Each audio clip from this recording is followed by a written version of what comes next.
40 సంవత్సరాలుగా ఆదరించారు తెలుగుదేశం పార్టీని.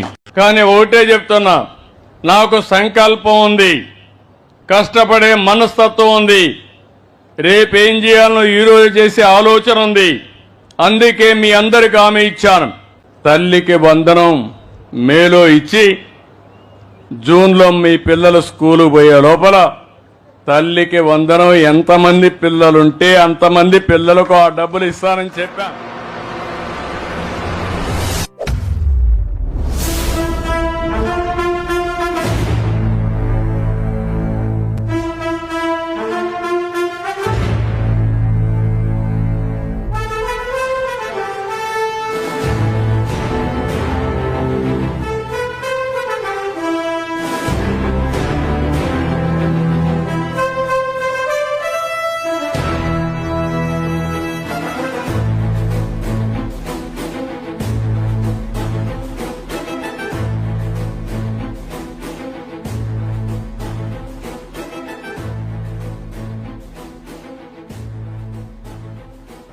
Welcome to AP top news channel. రాష్ట్ర ప్రభుత్వం ఎంతో ప్రతిష్టాత్మకంగా తల్లికి వందనాన్ని పథకాన్ని దిగ్విజయంగా అమలు చేస్తుంది. ఇందులో భాగంగా ప్రతిపక్ష హోదా కూడా లేని వైసీపీ పార్టీ దీనిపై ఎన్నో ఆరోపణలు చేస్తుంది, విమర్శలు గుప్పిస్తున్నారు.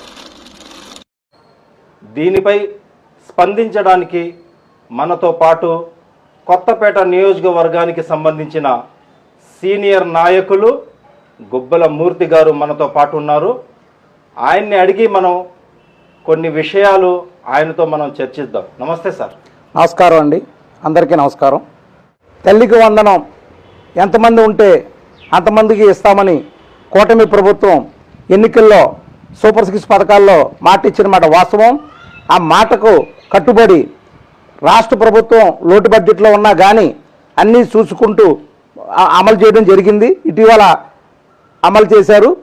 తల్లుల ఖాతాలో డబ్బులు జమ అయినాయి. ఇది శుభపరిణామం, అందరికీ మంచి జరుగుతుంది. చదువుకునే విద్యార్థులకు ఎంతో ఉపయోగపడుతుంది. ఎందుకంటే ఈరోజు చదువులపై తల్లిదండ్రులు కానీ అందరు కానీ శ్రద్ధ చూపిస్తున్నారు.